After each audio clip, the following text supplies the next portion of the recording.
After 6 years of success as the managing director of New York's Rattlestick Theater, Brian Long was ready for a change, a new set of professional challenges to meet and conquer.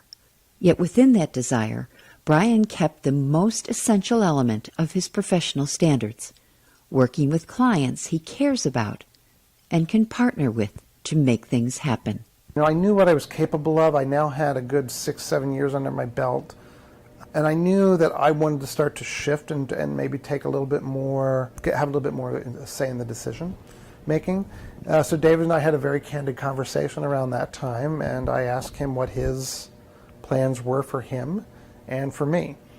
And in these conversations, it was clear that he planned to stick around for a long time, and that if he chose not to stick around for a long time, I would probably not be the person he would pick to be his successor. But would you have wanted to go to that side? Sure. I mean, being an artistic director of a theater, it would have expanded my responsibilities to being able to look at the content and pick what I want to do for the season, and then do the outreach with the casting people and the agents and this and that. And I was ready for that. Like, I could do that stuff. When I kind of understood that he was probably not going to choose me to do that, I never asked him to explain himself. I assumed it was because he felt that he had other people that would be stronger in terms of their ability to look at a script and analyze a script and talk with the playwrights about what may or may not be good in their script. He had a lot more confidence in other people in that. But the thing is, he never really saw me in that role. He saw me maybe a few times, but he got to work with a lot of really, really smart artists. So he had like a circle of people that he could go to that would have been much better at maybe working with a playwright than I would have been.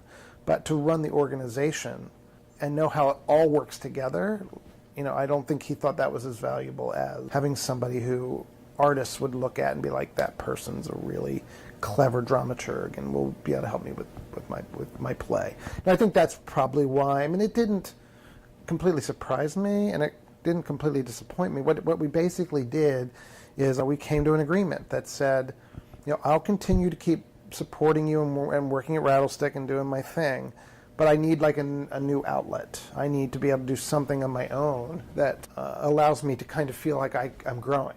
Because even though our company is growing, we're doing a lot of these things, and Cherry Lane and doing 12 shows a year, I wasn't necessarily growing in any new experiences. These were all repeats, experiences over and over and over.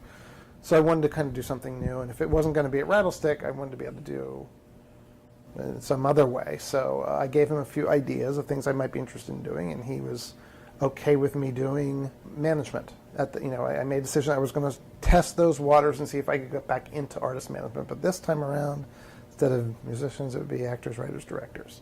And he was fine with me doing that in addition to my role at Rattlestick. What possessed you to think that you had the time or energy to start a management business? I felt that I could start to lean on some of my staff people a little bit more.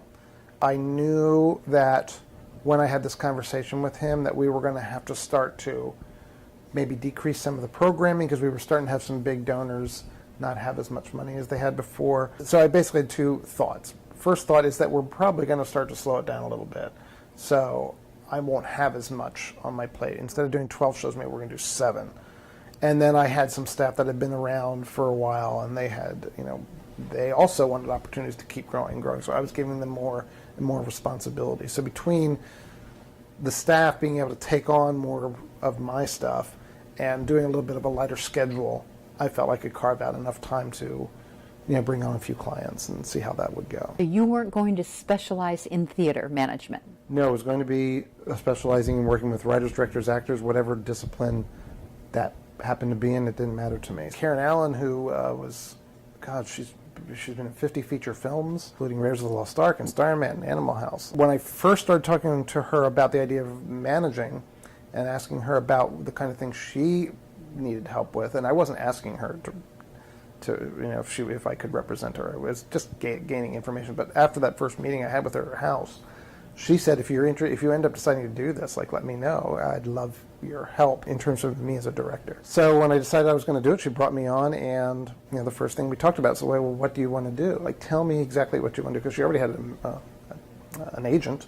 That was her directing agent. And she basically said, well, I've never really done a film. Direct a film. Yeah, to direct a film. She had been directing theater, but she hadn't directed a film. So I'm like, well, is there a story idea you like?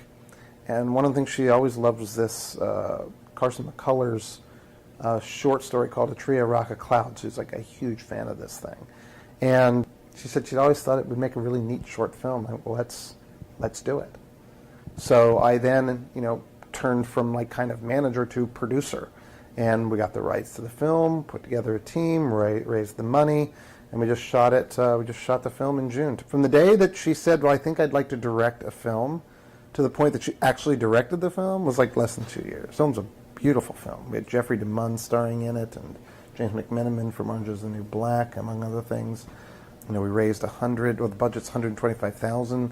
We raised enough to get all the filming done. Now we're finishing up the fundraising to finish the post, but the film will be done in mid-September, and we'll be putting out to Sundance on September 23rd, I think is the deadline. And her main focus is she'd like it to have the opportunity to be nominated for an Academy Award. So it would be the nominations that come out in 2018 Yes. would be your year That would to be be our qualified. year. In describing the experience that you just have, to anyone who has a hope or a thought or a dream of trying to achieve some type of artistic goal, it kind of sounds like you're the dream maker.